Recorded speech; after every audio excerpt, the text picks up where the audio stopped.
민사소송법 8주차 강의 세 번째 시간입니다. 자, 소송상 대리권의 소멸 살펴보겠습니다. 우리 교재 142쪽이에요. 자, 어떤 경우 소송상 대리권이 소멸하게 되는가? 먼저 법정 대리권의 소멸 사유서부터 살펴보죠. 우리 민법에서는요, 대리권 소멸 사유로 본인이 사망한 경우, 그 다음에 대리인이 사망하거나 성년 후견 개시심판을 받거나 파산한 경우에는 대리권이 소멸하는 것으로 규정하고 있어요. 이와 같은 우리 민법상 대리권 소멸 사유는 소송상 법정 대리권에도 그대로 적용이 되죠. 그래서 소송상 법정 대리권의 경우에도 당사자 본인이 사망한 경우, 그 다음에 법정 대리인이 사망 또는 성년 후견 개시심판을 받거나 파산한 경우에는 소멸하게 돼요. 또 본인이 소송 능력을 취득한 경우, 예를 들어서 미성년자가 성년이 된 경우에는 더 이상 친권자의 친권의 대상이 되지가 않죠.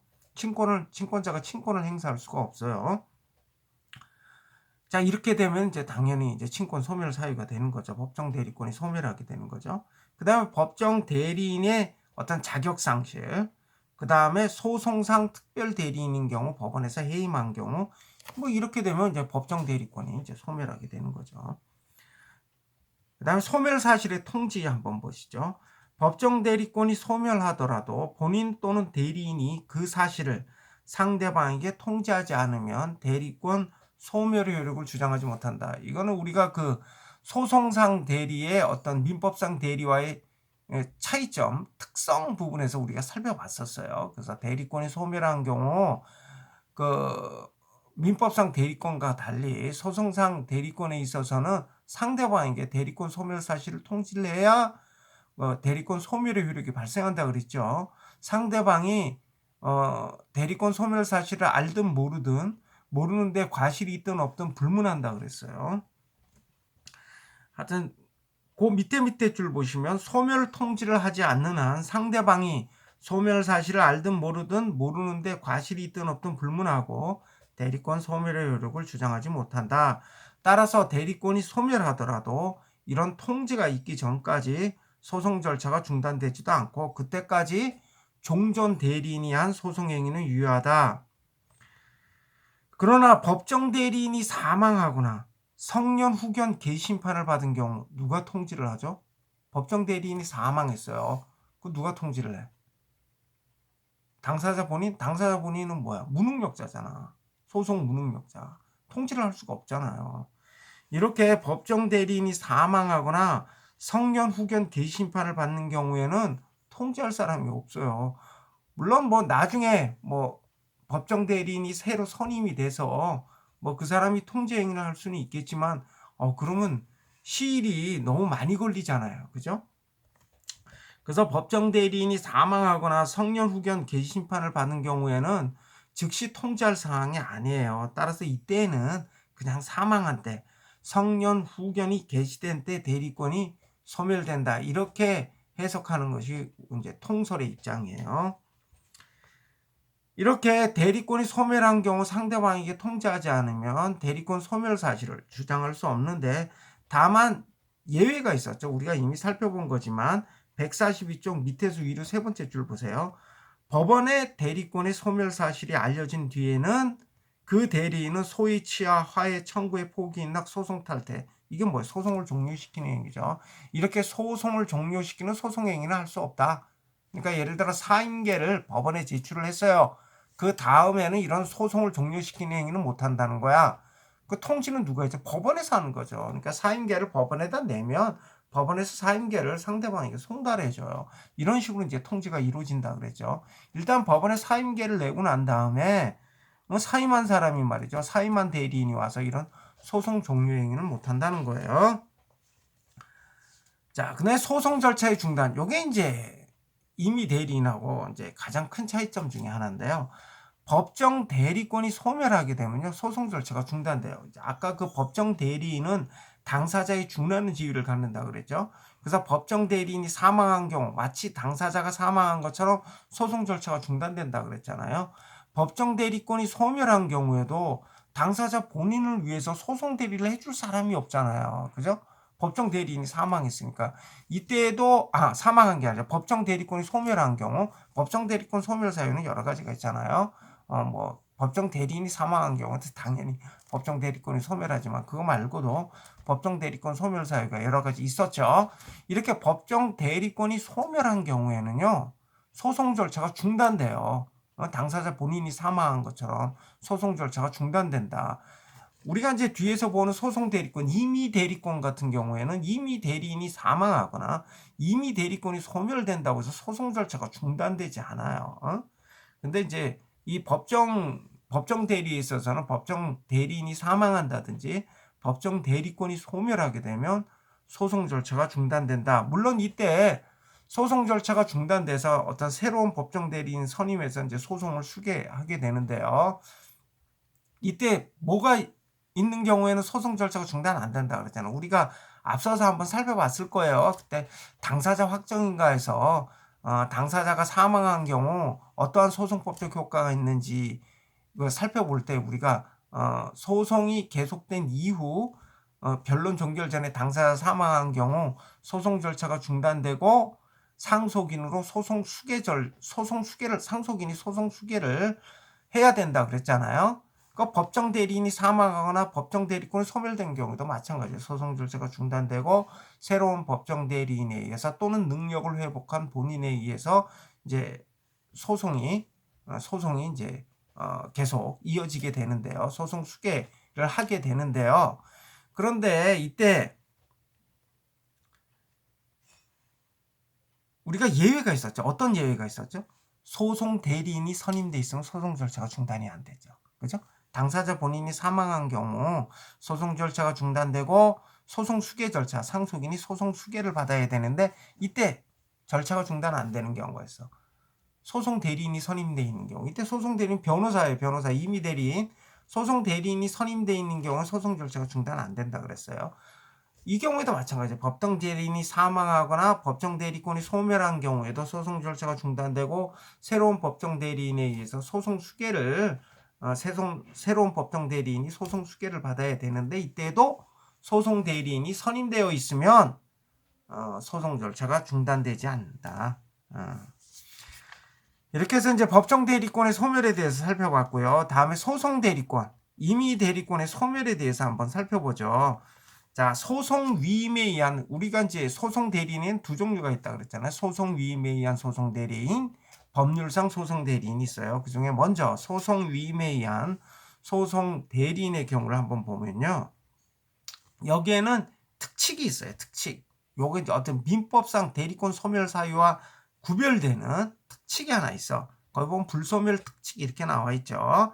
소송 위임에 의한 소송 대리인의 대리권은 민법에서와는 달리 당사자 본인의 사망으로 인해 소멸하지 않는다. 우리 민법상 대리권 소멸 사유에 뭐가 있었죠? 본인의 사망이 있었잖아요. 그런데 우리 이게 소송에서는요. 당사자 본인이 사망하더라도 소송 대리인의 대리권이 소멸하지 않아요. 아까 방금 전에 내가 설명했었죠. 자, 소송 계속 중에 당사자 일방이 사망한 경우에는 소송 절차가 중단되고 그 상속인이 소송 수개를 하게 된다 그랬잖아요. 근데 이때 예외가 뭐가 있었어요? 그 사망한 당사자 측에 소송 대리인이 있는 경우에는 소송 절차가 중단되지 않고 그대로 진행이 된다 그랬잖아. 그대로 진행이 된다는 얘기는 뭐예요? 소송 대리권이 소멸하지 않았다는 거죠. 소멸하지 않았다는 거예요. 그래서 우리 이 소송 대리인의 그 대리권 소멸 사유 중에 요게 이제 민법상 대리권 소멸 사유와 구별되는 아주 큰 차이점이죠. 당사자 본인이 사망해도 소송 대리인의 대리권은 소멸되지 않는다. 당사자 본인이 사망해도 소송 대리인의 대리권은 소멸하지 않는다. 그 다음에 뭐 나아가서 당사자 본인이 소송 능력을 상실하거나 당사자가 법인인 경우에는 합병에 의해서 소멸된 경우, 그 다음에 당사자인 수탁자의 신탁 임무의 종료, 법정 대리인의 사망, 법정 대리권의 소멸, 그 다음에 제3자의 소송 담당에서 소송 담당자의 자격이 상실된 경우에도 소송 대리인의 대리권은 소멸되지 않아요. 소송 대리인. 아까 법정 대리인이 사망하거나 법정 대리권이 소멸한 경우 소송 절차가 중단된다 그랬는데 그때 예외가 뭐예요? 소송 대리인 있으면 중단 안 된다 그랬잖아요. 그러니까 법정 대리인이 사망하거나 법정 대리권이 소멸해도 소송 대리인의 대리권이 소멸되지 않아요. 예를 들어서 뭐 하여튼 미성년자가 당사자인 소송에서 친권자가 친권을 행사를 하는데 법률 전문가인 변호사를 소송 대리인으로 선임을 했어요. 누가 했겠어요? 법정 대리인이 하지. 소송 능력자는 그 대리인 선임 행위를 할 수가 없잖아. 소송 능력이 없으니까 대리 선임 행위 이런 것도 그 소송 능력이 필요해요. 그래서 못 한단 말이야. 그러니까 누가 했어? 법정 대리인 친권자가 했단 말이야. 근데 친권자가 사망했다든지 또는 뭐 친권이 뭐 자격이 상실됐다든지 뭐 이런 경우 가혹행위를 했다든지 해서 뭐 하여튼 그런 경우에 그런 경우에 원칙적으로 소송 절차가 중단되는데 소송 대리인이 선임돼 있으면 소송 절차가 중단이 안 되죠. 그러니까 법정 대리인이 당사자 본인이 사망했다든지 법정 대리인이 사망하거나 법정 대리권이 소멸됐다든지 뭐 이런 경우 그다음에 당사자가 법인인 경우에는 합병해서 소멸한 거. 이게 뭐 자연인의 입장에서 보면 이제 사망한 거죠. 자, 이런 경우에도 소송 대리인의 대리권은 소멸하지 않는다. 이건 여러분들이 반드시 숙지를 해주셔야 돼요. 당사자 본인이 사망해도 당사자 본인의 사망에 준하는 사유 다 포함하는 거예요. 당사자 본인이 사망해도 소송 대리인의 대리권은 소멸하지 않는다. 이건 반드시 숙지를 해주세요. 근데 소송 대리인 자신이 사망했어. 이건 당연히 대리권이 소멸하겠지. 영혼이 돼서 소송 대리를 할 수는 없잖아요. 그러니까 소송 대리인 자신이 사망하거나 소송 대리인 자신이 지금 판단 능력을 상실했어. 그래서 성년 후견 개심판을 받았어. 이런 경우에는 당연히 대리권이 소멸하죠. 그리고 소송 대리인 자신이 파산했어. 자, 이 파산한 경우에는요. 우리 민법에서 위임 계약의 해지 사유를 규정하고 있어요. 파산하게 되면 그러니까 그 위임 계약의 당사자가 파산하게 되면요. 그 위임 계약의 효력이 소멸하도록 위임 계약의 효력이 소멸하도록 이렇게 규정을 하고 있어요. 잠깐만 이게 어디 있을 텐데. 144쪽 각주 1번 한번 보세요. 144쪽 각주 1번 보면 우리 민법에 의하면 위임인이 사망하거나 파산한 경우 그 다음에 수임인이 사망, 성년 후견 개심판을 받거나 사망한 경우 아니 파산한 경우에는 위임이 종료된다. 그러니까 위임 계약은요. 위임인이 파산하거나 수임인이 파산한 경우에도 위임 계약은 종료해요. 이미 어떤 경제적 기초를 상실한 상태에서는 더 이상 위임 관계를 지속시킬 필요가 없다는 거죠. 그래서 우리 민법은 위임인이나 수임인이 파산하면 위임 계약이 종료되는 것으로 이렇게 규정을 하고 있어요. 근데 이 소송 대리에 있어서도 소송 대리인이 파산을 했어요. 자, 이 경우는 어떻게 되죠? 위임 계약이 소멸하죠. 위임 계약이 소멸하게 되면 어떻게 돼요? 내가 소송 사건을 위임했는데 위임 계약이 소멸했어. 그러면 당연히 더 이상 소송 대리인으로서 어떤 대리 행위를 하기 힘들죠. 할 수가 없죠, 사실. 왜냐하면 그 대리권 자체는 수권의 행위에서 주어지면 그 소송 대리인이 처리하는 사무 처리, 위임받은 사무 처리의 범위는 위임 계약에 의해서 정해지거든요. 따라서 이 소송 위임 계약이 해지되거나 이런 경우에도 대리권이 소멸된다고 봐야 돼요. 그런데 파산하게 되면 위임 관계가 종료하자 그러니까 대리권이 소멸한다 이렇게 보는 거죠. 그 다음에 신급 대리의 원칙상 당해 신급의 판결 정본에 송달된 때 이때에도 대리권이 소멸하는 것으로 이렇게 이제 보고 있어요. 우리 통설 판례가 신급 대리의 원칙을 취하고 있죠. 그 다음에 소송 아까 말한 것처럼 소송 위임 계약이 해지됐다든지 그 다음에 파산으로 인해 위임이 종료된 경우에도 이제 소송 대리권이 소멸하죠. 그런데 144쪽이에요. 소송 위임 계약의 해지 또는 본인의 파산 등으로 대리권이 소멸한 경우에는 그 사실을 상대방에게 통지해야 대리권 소멸 사실을 주장할 수 있는 거예요. 통지하지 않으면 주장하지 못해요. 근데 아까 법정 대리와 마찬가지로 법원에 소송상 대리권의 소멸 사실이 알려지고 난 다음에는 소송을 종료시키는 행위는 못한다. 그 다음에 변호사 자격을 상실했거나 정직 처분을 받은 경우에도 이 소송 대리권이 소멸한 것으로 봐야 되느냐, 대리권 소멸 사유에 해당이 되느냐 여부에 대해서는 논란이 있어요. 논란이 있어. 그러니까 이 논란이 있다는 얘기는 뭐 이게 시험 문제 안 나온다는 거지. 논란이 있으니까. 그러니까 변호사의 자격 상실 또는 정직 처분이 대리권 소멸 사유에 해당되는지 여부에 대해서는 논란이 있는데요. 변호사 자격을 상실했어요. 징계를 받아가지고. 그다음에 정직 처분을 받았어요. 이건 변호사로서의 업무 수행이 안 되잖아요. 그럼 당연히 이때 대리권이 소멸된다라고 해석하는 게 맞죠. 그렇지 않아요? 이거 대리권 소멸 사유로 보는 게, 나는 그 대리권 소멸 사유를 보는 게 옳다고 생각해요. 아까 위임 계약이 해지된 경우 원칙적으로 대리권 수여 행위와 위임 계약은 전혀 별개의 법률 행위거든요. 근데 소송 위임 계약이 해지됐어요. 근데 어떻게 대리권을 행사해요? 그죠? 그러니까 당연히 대리권 소멸 사유로 보는 거죠. 그건 마찬가지로 변호사가 변호사 자격을 상실했다든지 정직 처분을 받았다면 변호사로서의 소송 대리인으로서 행위를 할 수가 없잖아요. 그럼 이런 경우에는 당연히 대리권 소멸 사유로 보는 게 옳지 않나 생각이 들어요. 그 다음에 법률상 소송 대리인이 나왔네요. 법률상 소송 대리인. 자, 그럼 아까 소송 위임에 의한 소송 대리인 같은 경우에 당사자 본인이 사망해도 또는 당사자 본인의 사망에 준하는 사유가 발생해도 소송 대리권이 소멸하지 않는다 그랬잖아. 그러면 법률상 소송 대리인의 경우에도 당사자 본인이 사망해도 소송 대리권이 소멸하지 않나요? 여러분 한번 상식적으로 생각해 보세요. 한남 주식회사의 지배인 홍길동이가 있다고 치자고요. 그럼 한남 주식회사의 지배인 홍길동이가 한남 주식회사와 관련된 소송 사건에 있어서 하여튼 뭐 일체의 소송 행위를 대리할 권한을 갖고 있잖아요. 근데 한남 주식회사가 소멸했어. 한남 주식회사, 그럼 한남 주식회사가 소멸했어. 뭐 합병으로 소멸했다든지, 뭐 청산 종결 등기가 돼서 뭐 하여튼 청산 다 마치고 소멸했다든지, 하여튼 법인이 소멸하고 난 다음에 그 지배인 홍길동이가 지배인의 지위에서, 뭐 지배인? 홍길동이 무슨 지배인이죠? 지배인 지위가 없잖아. 한남 주식회사가 있었을 때 한남 주식회사의 지배인이지, 한남 주식회사가 없는데 무슨 지배인이에요. 안 그래? 그러니까 법률상 소송 대리인에 있어서는 아까 우리 소송 위임에 의한 소송 대리인에 있어서와 같은 당사자 본인이 사망한 경우에도 소송 대리권이 소멸하지 않는다는 특징은 법률상 소송 대리인에는 적용되지 않아요.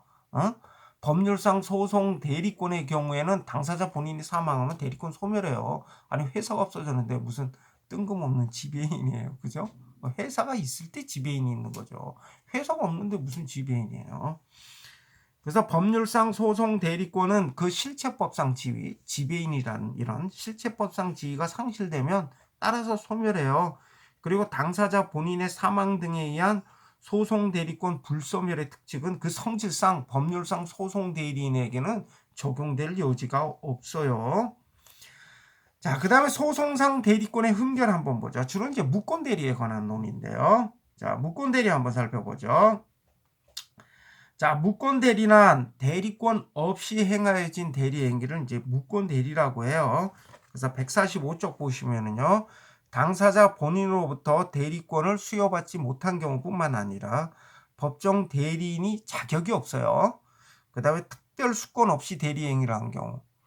특별 수권 없이 대리 행위를 한 경우라고 하면 아까 그 특별 수권을 받아야 되는, 개별 수권을 받아야 되는 그런 개별 수권을 받아야 되는 특별 수권 사항에 해당되는 경우인데 당사자 본인으로부터 개별적으로 수권을 받지 못한 경우라든지, 아니면 우리가 지금 법인 등 단체의 대표자를 갖다가 법정 대리인으로 보고 있잖아요.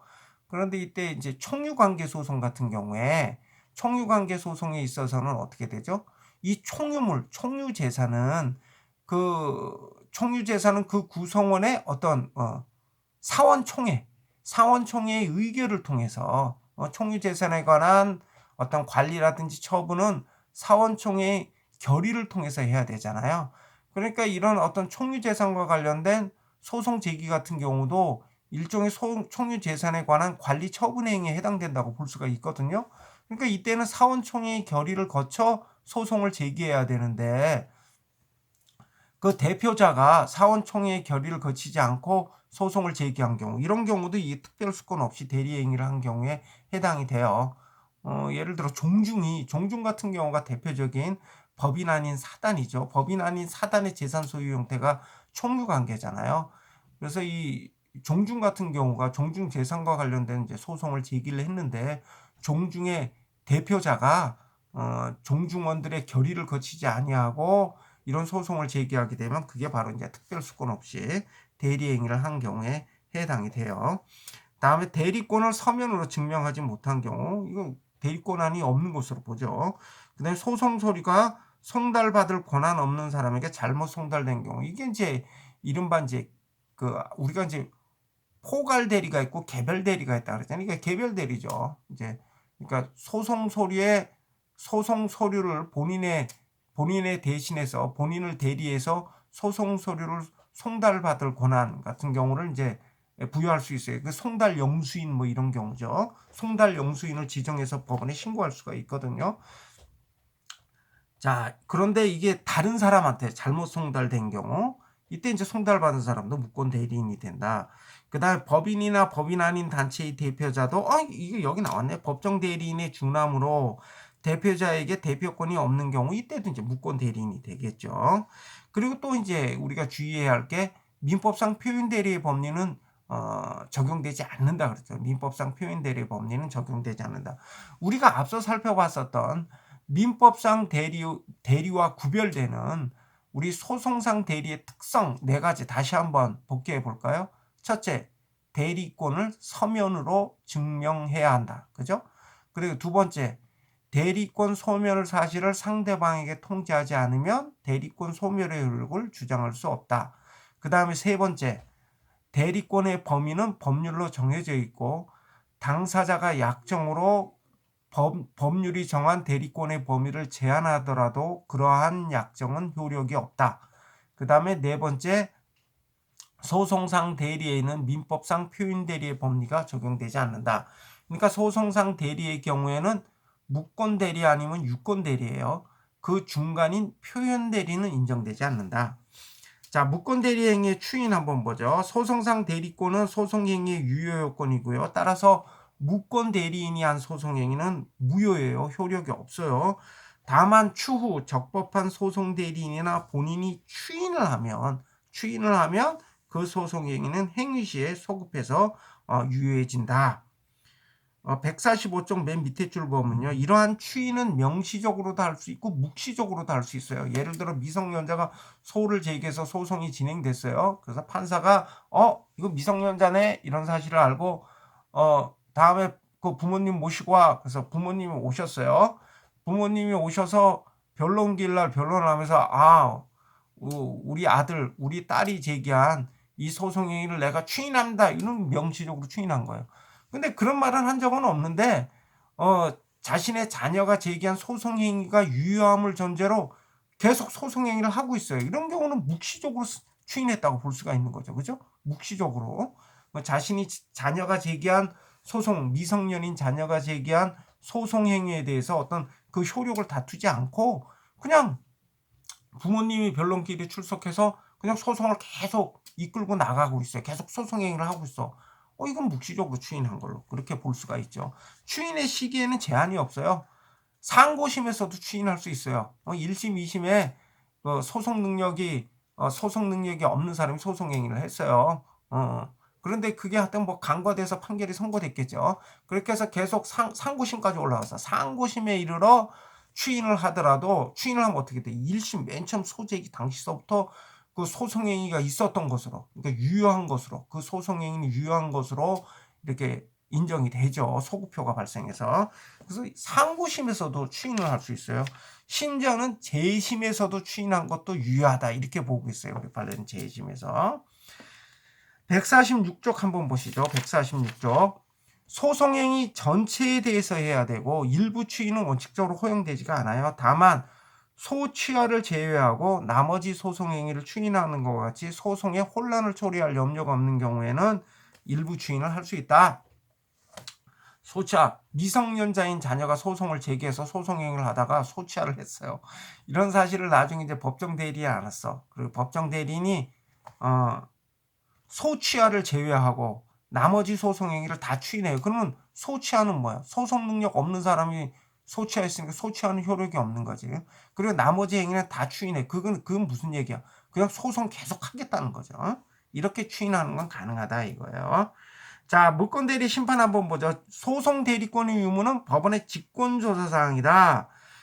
따라서 이때 이 대리권의 유무에 관한 당사자의 주장은 법원의 직권 발동을 촉구하는 의미밖에 없다.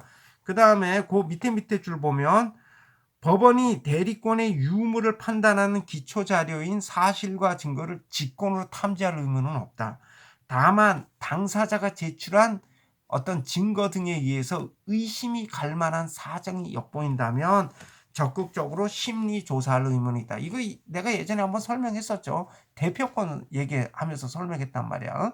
그때 대표권의 유무는 우리 여기서는 민사소송에서는요. 법인 등 단체를 갖다 소송 무능력자로 보고 이런 단체의 대표자를 법정 대리인으로 본다 그랬잖아. 그래서 따라서 여긴 대표권은 그냥 대리권이에요. 소송에서는 그건 대리권으로 봐. 그 똑같은 거지. 같은 법리가 적용되는 거지. 대리권의 유무, 대표권의 유무, 이거 소송 요건이고 법원의 직권 조사 사항이에요. 당사자가 주장하든 말든 법원이 직권으로 조사해서 판단해야 되는데 그 기초 자료인 사실과 증거에 대해서 법원이 뭐야? 직권 탐지 의무는 없다 이거야. 직권 탐지, 직권 증거 조사를 하고 이럴 의무는 없다 이거야. 그래서 원칙적으로 증거 제출 책임은 누구에게 있어? 당사자에게 있어. 당사자가 기초 자료인 사실과 증거를 제출해야 돼. 이래서 당사자가 제출한 증거에 의해서 이거 좀 의심스러운데 이때는 직권으로 조사할 의무가 있다 이거. 그때는 무권 대리에 대한 법원의 조치 한번 보죠. 자, 무권 대리인이 제기한 소송은 이거 뭐야? 소송 능력 없는 사람이 소를 제기한 거니까 이거 부적법한 소송이죠. 그리고 무권 대리인이 한 소송 행위는 이건 무효라 그랬잖아. 무효. 그런데 이 경우에도 맞아 추인을 하면 유예지고요. 이때 법원은 우리 147쪽이에요. 이때 법원은 자 무권 대리인이 소송 행위를 하고 있다 이런 사실을 발견하면 법원은 기간을 정해서 먼저 보정을 명해야 된다. 그죠? 보정을. 무권 대리인 당사자 본인 나오라고 하세요. 라든지 적법한 대리인 출석하도록 하세요. 이렇게 먼저 보정을 명하고 그래도 안 들으면 그때는 부적법 각하든지 해야겠죠. 자, 무권 대리를 간과한 판결에 대해서는 판결 확정 전이면 상소, 확정 후에는 재심에 의해서 그 취소를 구할 수 있다. 자, 쌍방 대리의 금지 한번 보죠. 쌍방 대리의 금지. 당사자 일방이 상대방을 대리하거나 동일인이 당사자 쌍방의 대리인을 겸하는 것. 이걸 쌍방 대리라고 하는데 이런 쌍방 대리는 이거는 신이치게 반하는 거죠. 어떻게 대리인이 원고 피고를 갖다 다 쌍방을 대리합니까? 양심불량인 대리인이지. 이런 경우에는 이거는 무권 대리로 봐요. 무권 대리로. 자, 근데 이런 쌍방 대리에 해당하는 경우를 우리 변호사법에서 별도로 규정을 하고 있어요. 그래서 변호사법 규정을 한번 살펴보죠. 첫 번째, 수임을 승낙한 사건에 상대방이 위임하는 사건. 이때 수임을 승낙한 사건이란 현재 수임하고 있는 사건뿐만 아니라 예전에 맡았다가 종료된 사건도 포함해요. 그런 상대방이 위임하는 사건인데 이때 상대방이 위임하는 사건은 현재 수임하고 있던 사건이건 아니면 과거에 수임했던 사건이건 그 사건하고 동일한 사건이 돼. 동일한 사건. 근데 이때 이 동일한 사건인지 여부는 엄격히 따지지는 않아요. 그 어떤 분쟁의 실체, 분쟁의 쟁점이 같으면 동일한 사건으로 봐요. 민사 사건인지 형사 사건인지 따지지 않아요. 예를 들어서 어떤 형사 사건을 맡았어요. 형사 사건을 맡아서 처리를 했었는데 그 형사 사건과 어떤 분쟁의 쟁점을 같이 하는 민사 소송이 제기되는데 이때 상대방을 대리한다. 이거 허용되지 않는다는 거예요. 이게 쌍방 대리에 해당된다는 거예요. 그래서 우리 변호사법에서 그런 행위 금지시키고 있다는 거예요. 그 다음에 수임하고 있는 사건. 수임하고 있는 사건. 현재 수임한 사건만 말하는 거네요. 수임하고 있는 사건에 상대방이 위임한 다른 사건. 현재 맡고 맡고 있는 사건의 상대방이 어떤 다른 사건을 또 맡고 있어. 그러니까 내가 지금 원고 소송 대리인을 하고 있는데 지금 여기 상대방 피고가 있어요. 그래서 내가 지금 이 사람 그 원고의 소송 대리인에 대해서 피고하고 지금 소송을 진행하고 있는데 다른 사건인데 피고한테 사건 맡아서 다른 사건 처리하고 있어. 이게 사실 이 본인과 대리인의 대리 관계는 인적 신뢰 관계거든요. 그렇잖아요. 내가 믿고 맡기는 거잖아. 그런데 이 소송 사건에서 쌍방 대리는 하는 건 아니지만 다른 사건을 또 맡고 있다 그런다면 이 사람 나를 위해서 진짜 어떻게 대리인의 역할을 제대로 해줄까? 이런 의심이 들잖아요. 그래서 이런 경우도 금지시키고 있는 거예요. 그러니까 현재 수임하고 있는 사건의 상대방이 임하는 다른 사건, 동일한 사건인 경우에는 1호로 가겠죠. 1호. 근데 다른 사건인 경우는 2호로 가는 거예요. 이거 다 금지시키고 있어요.